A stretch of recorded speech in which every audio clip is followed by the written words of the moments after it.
You need to take responsibility for your actions. You need to take responsibility for your choices. You need to take responsibility for your life. You've heard this before, right? And if you're like me, you don't need to hear these messages again. You already know how important taking responsibility is, and you've actually turned responsibility into an Olympic event. We are the people who take responsibility for ourselves and everyone and everything within our circle of influence. Plus, we feel guilty when we don't take responsibility for things that are not even within our circle of influence. We often find ourselves asking the question, should I be doing more? Well, should you? Or are you taking responsibility when you don't need to? I didn't have the answer to those questions when I wrote the essay post that accompanies this video. I worked on answering them as I wrote the post because I wanted to go through that experience with you. So stick with me and we'll find out what answer or how I answered those questions, what I came to. But the way that we're tackling answering those questions is by staying curious and respecting other points of view, of course, because those are two components of the cycle of deliberate thinking.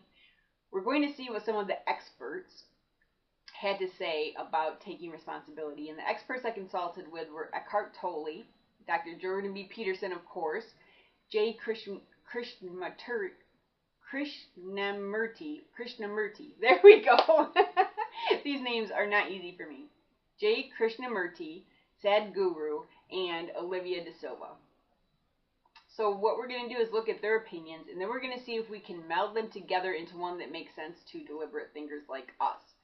But before we do that, we have one other question that we have to answer, and that is, why is going through this exercise so important?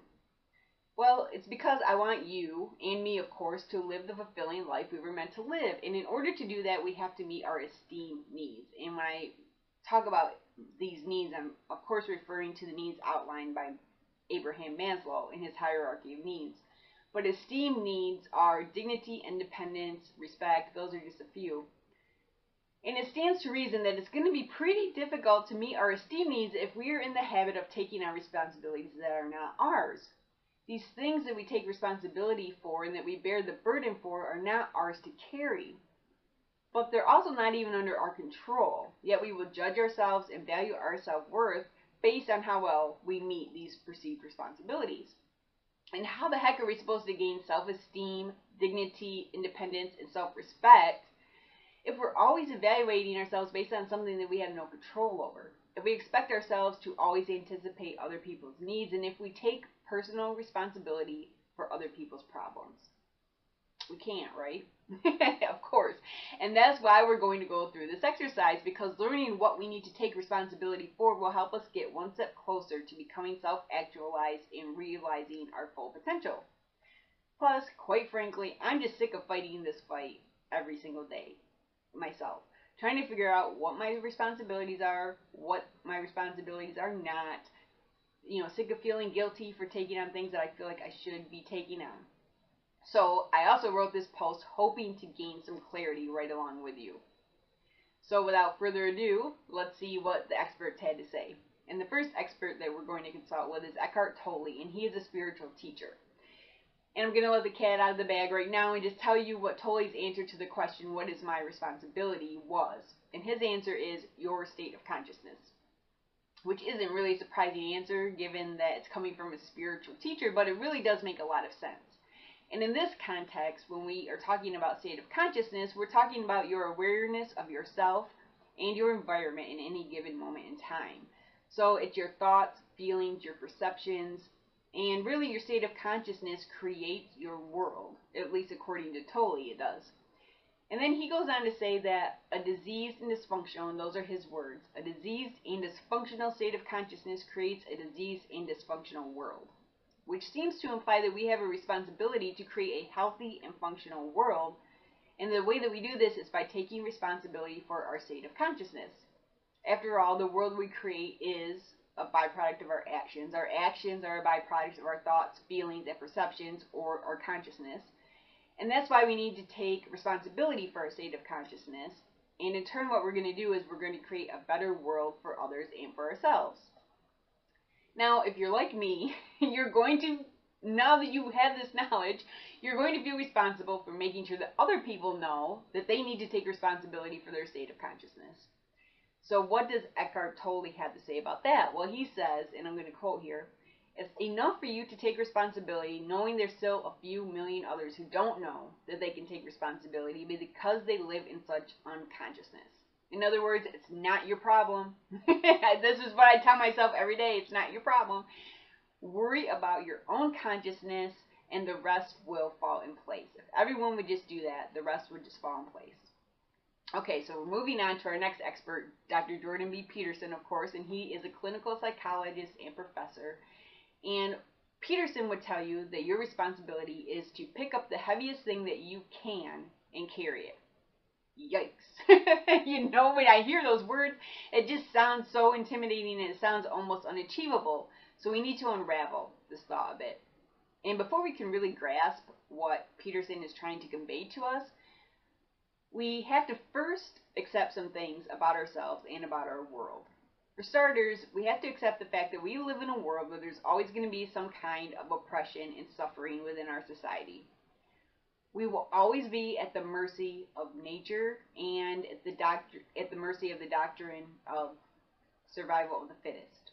And we have to accept that all people, us, ourselves included, all people are flawed, deceitful, and selfish.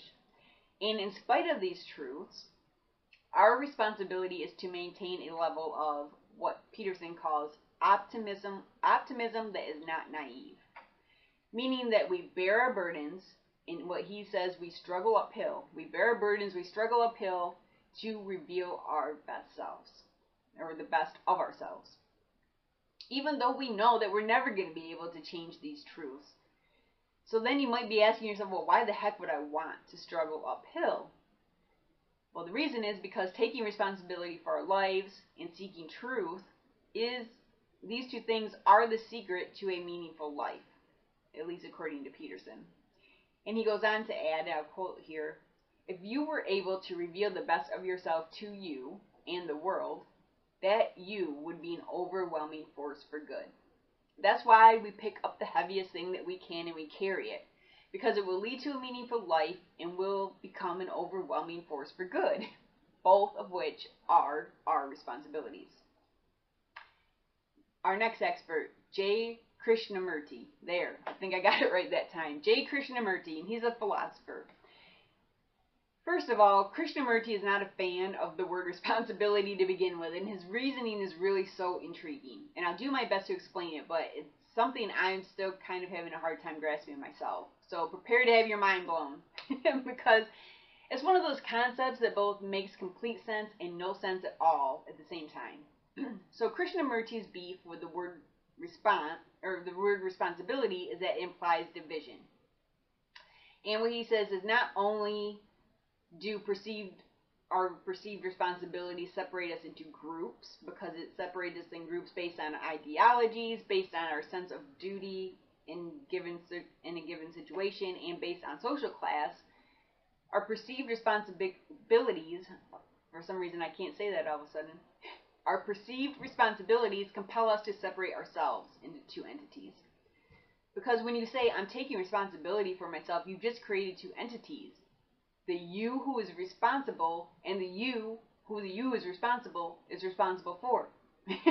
So who's responsible for the person who's responsible for the first you?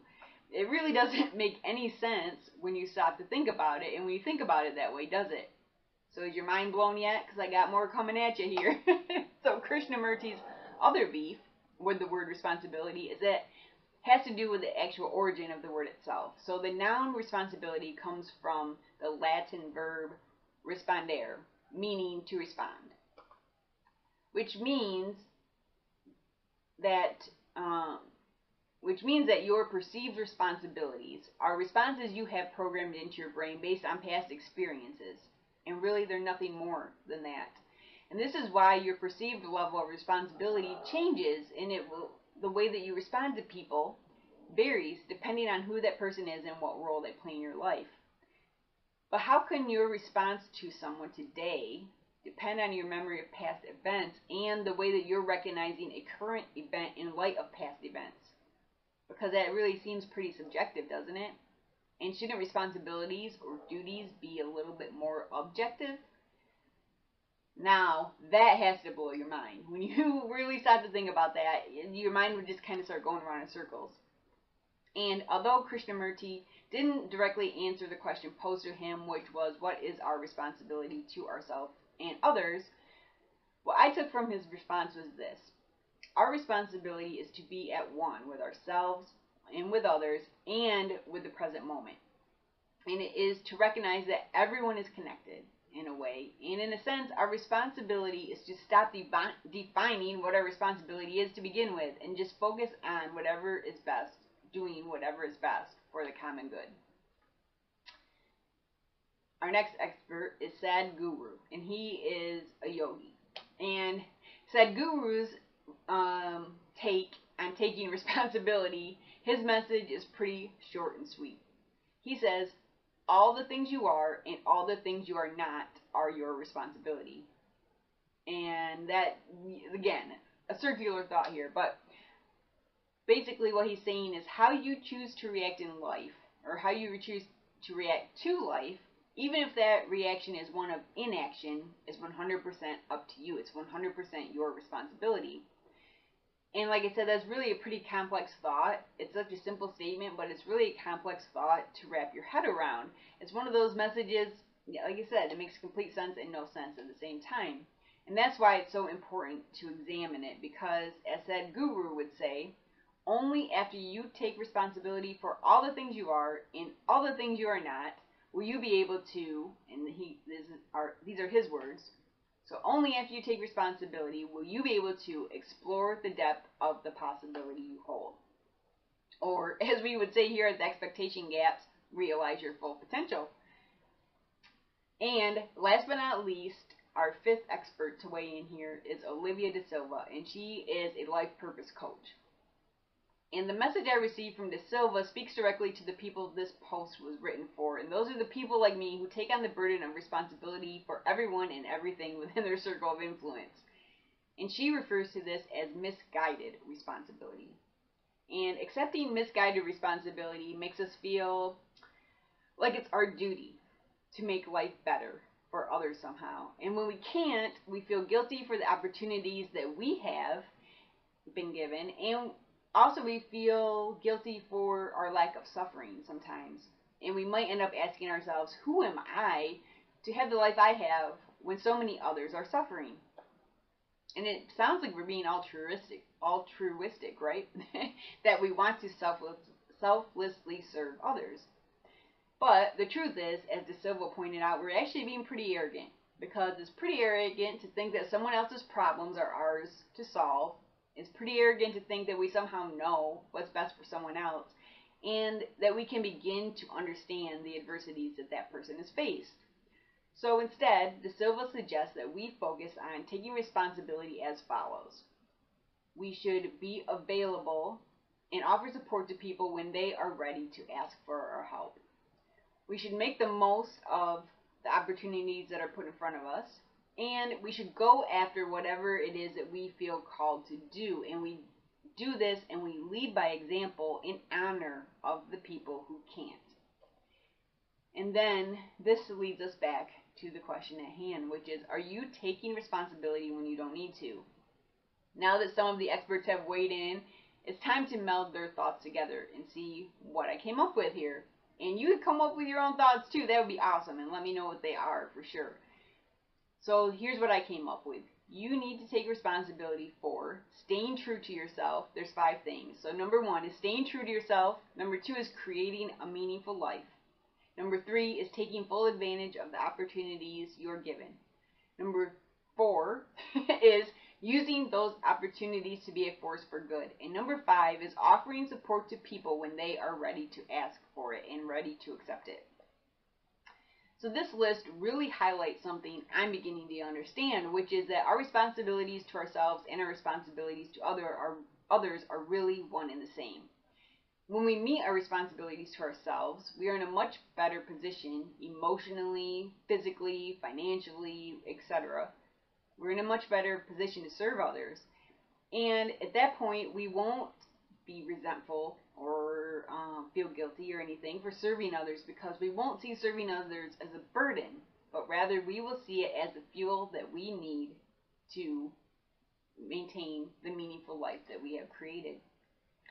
If you're ready to start taking responsibility with intention, of course I put a worksheet together for you. Be sure to check it out. You can find it in the tab at the top of the narrative post, the essay post. Check out the worksheet. It's going to help you take action on the ideas that I introduced in this audio or video post. And of course, until next time, stay curious.